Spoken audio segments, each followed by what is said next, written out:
बिस्मिल्लाहिर्रहमानिर्रहीम। Dear student, अस्सलाम वालेकुम। क्या हाल चाल है? ठीक ठाक है। उम्मीद करता हूँ आप लोग सब खैरियत से होंगे। इंशाल्लाह बहुत जल्द ही आप हमारे पास होंगे।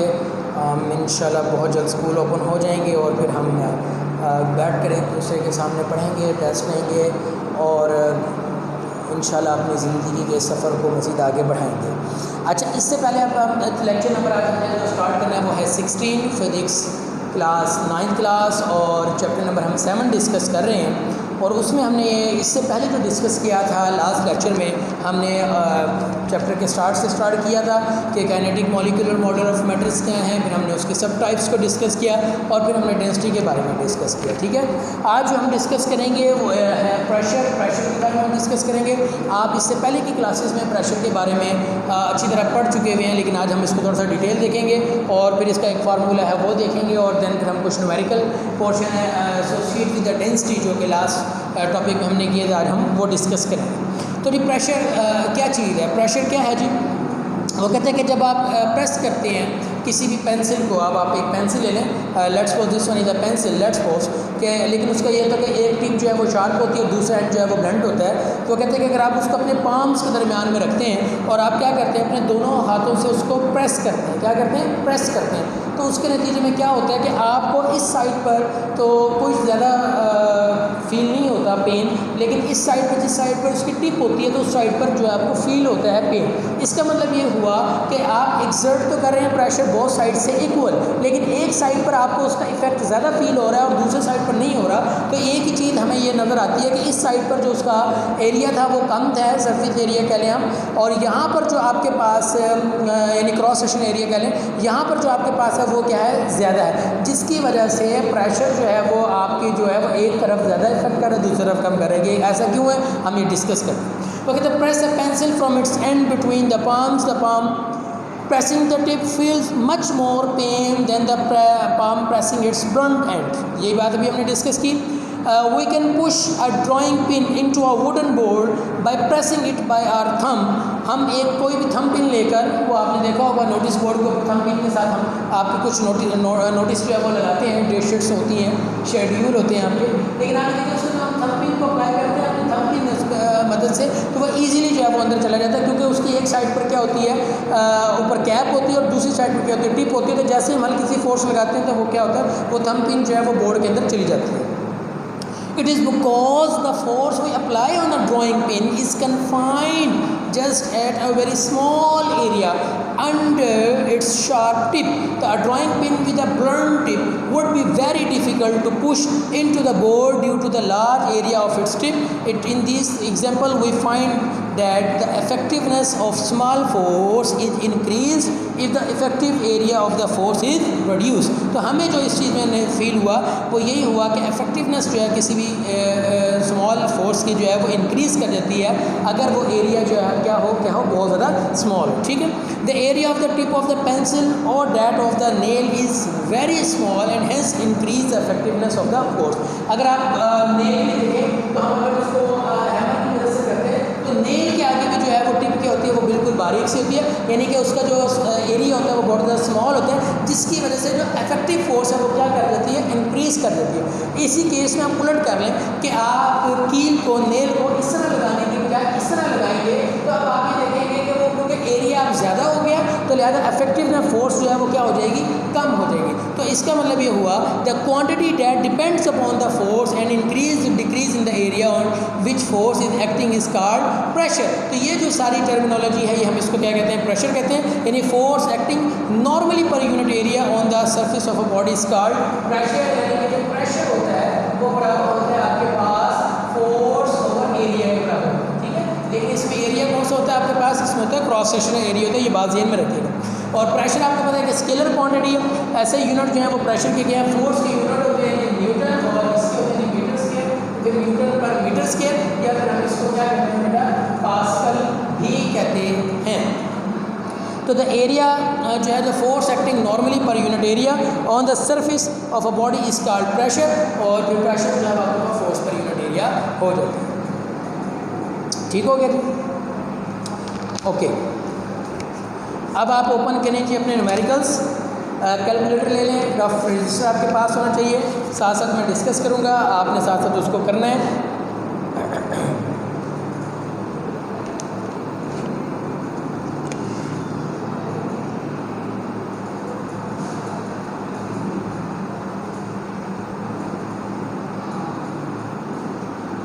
जी, जो पहला न्यूमेरिकल है वो है जी 7.1, जिसमें उसने कहा कि वुडन ब्लॉक मेजर करता है 40 multiply by 10 multiply by 5 has a mass 850 gram, यानी कि जो वॉल्यूम है वो है 40 मल्टीप्लाई बाई 10 मल्टीप्लाई बाई 5, और ये क्योंकि सेंटीमीटर है तो सेंटीमीटर क्यूब, ये बन जाता है 2000 क्यूबिक सेंटीमीटर वॉल्यूम। और जो मैस आपको गिवन है वो कहते हैं 850 ग्राम, और आपने क्या फाइंड आउट करनी है, डेंसिटी। ये जो सिंबल है इसको कहते हैं rho, it's a symbol of density, ठीक है जी। अच्छा, अब आप ये देखें कि इसका जो आंसर है आपको दिया हुआ है किलोग्राम पर क्यूबिक सेंटीमीटर में, किलोग्राम पर मीटर क्यूबिक मीटर में दिया हुआ है। तो आप पहले हमारे पास जो वॉल्यूम है वो भी क्यूबिक सेंटीमीटर में, और जो मैस है वो किस में, ग्राम्स में। तो पहले हम इसको ऐसे यूनिट के तहत क्या करेंगे, कन्वर्ट करेंगे, और उसके बाद हम क्या करेंगे, डेंसिटी को फाइंड आउट करेंगे। तो सोल्यूशन आ जाएंगे, वॉल्यूम आपके पास है 2000 क्यूबिक सेंटीमीटर, और ये आपको अच्छी तरह पता है कि 1 मीटर के अंदर 100 सेंटीमीटर होते हैं।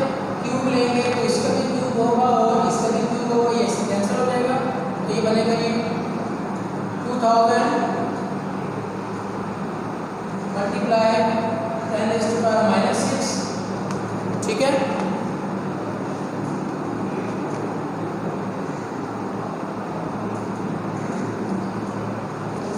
और we can write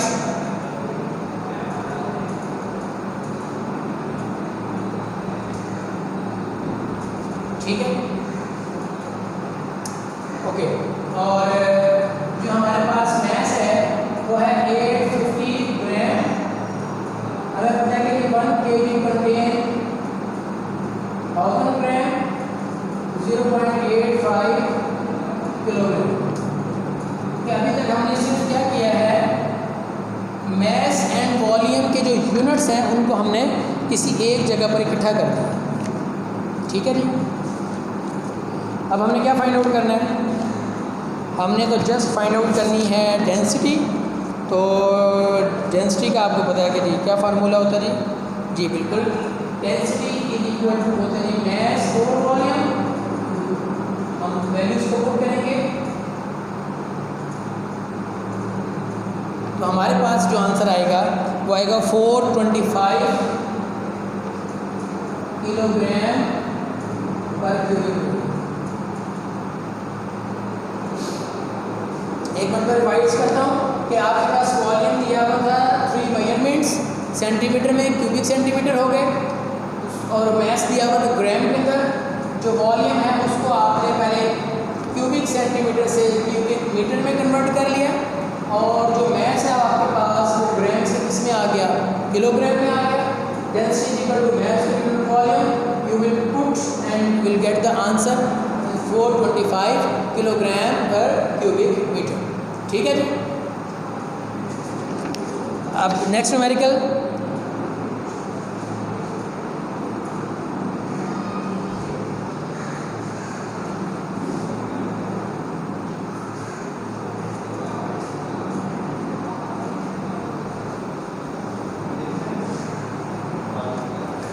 next numerical है कि 7.2 बड़ा ज़बरदस्त और इंटरेस्टिंग सा न्यूमेरिकल है। उसने कहा how much would be the volume of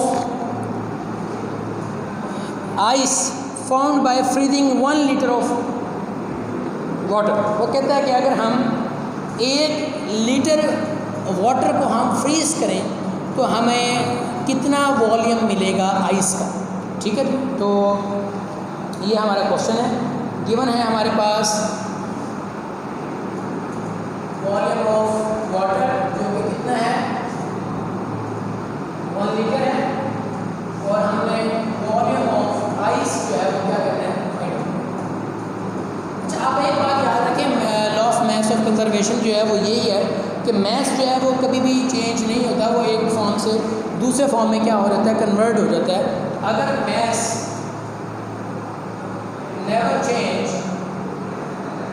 then according to density mass equation, mass आपके पास किसके बराबर होगा,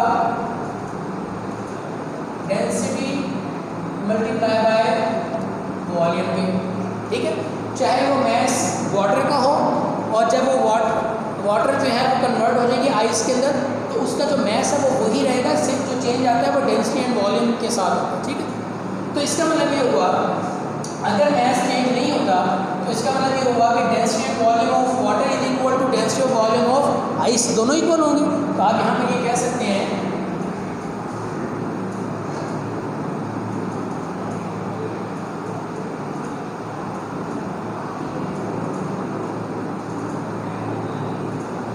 density of ice, density of volume of ice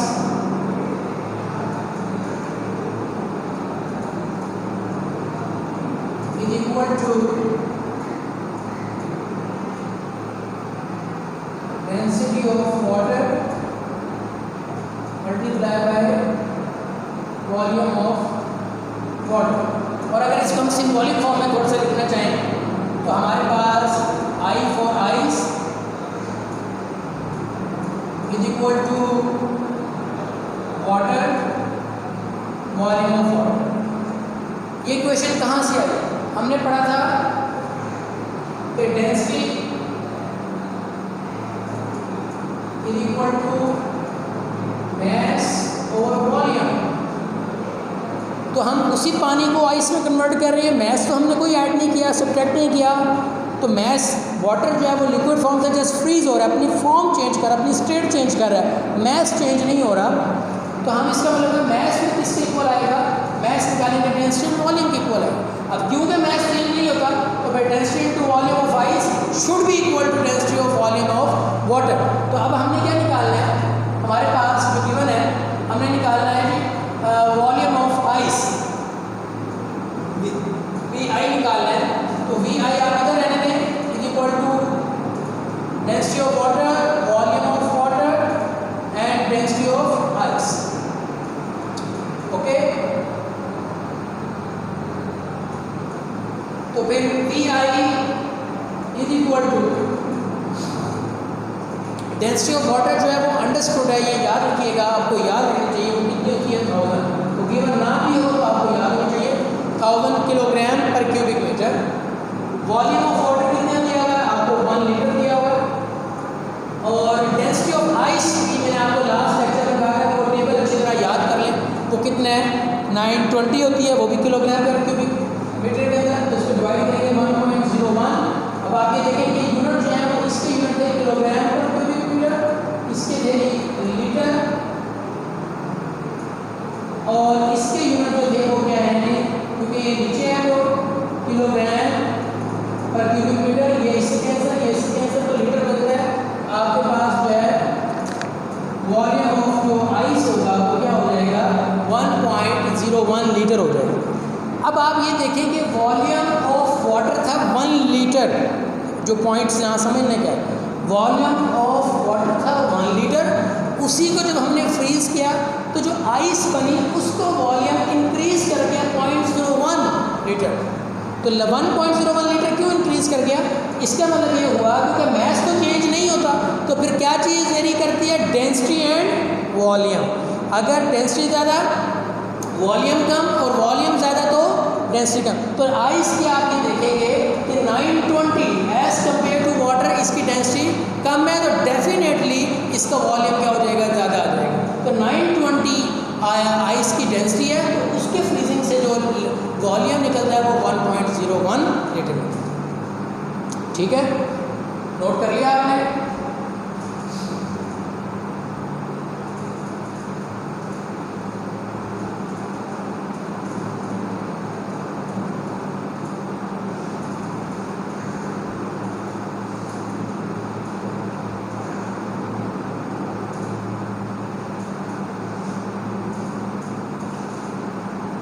ji next numerical क्या है जी आपके पास? नेक्स्ट न्यूमेरिकल है जी 7.3, वो भी बहुत आसान है। Calculate the volume of the following objects. हमने इन सारों में से क्या करना है, इनके वॉल्यूम को फाइंड आउट करना है। 3 इसके पार्ट हैं। पहला पार्ट है जी, आपको दिया हुआ है iron fair of mass 5 kg, mass आपको दिया हुआ है 5 kg, और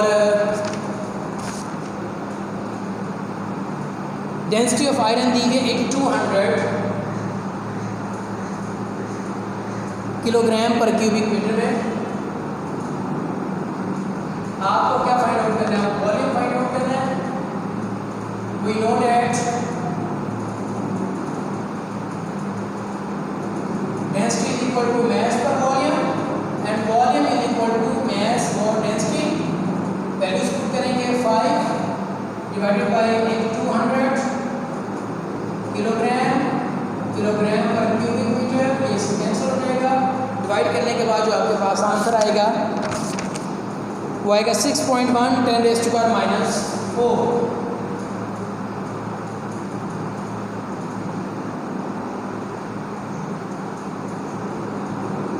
ठीक हो गया रे?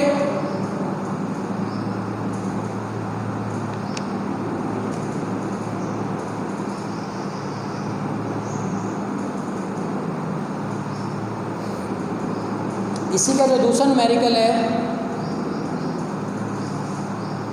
उसमें दिया हुआ है 200 gram of flat short having density 11300 kilogram पर क्यूबिक मीटर। मैस जो है गिवन है 200 ग्राम और जो डेंसिटी गिवन है वो गिवन है 8200 किलोग्राम पर क्यूबिक मीटर। सॉरी 8200 नहीं है, 11300 जी। तो फाइंड आउट, हमने वॉल्यूम फाइंड आउट करना है। अब आपको ये अच्छी तरह पता है कि एक चीज़ जो है वो ग्राम में है और दूसरी ऐसे यूनिट में है, तो हम जो ग्राम में उसको भी कन्वर्ट करेंगे।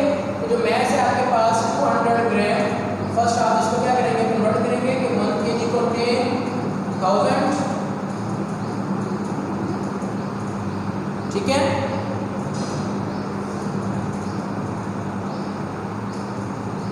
0.2 किलोग्राम आ गया। वॉल्यूम फाइंड आउट करना है। उसी तरह मैस और density 0.2 divided by 11300 and we will get the answer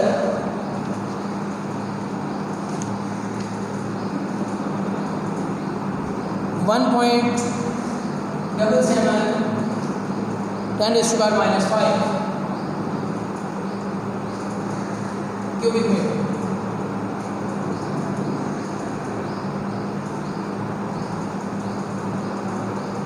ठीक हो गया जी।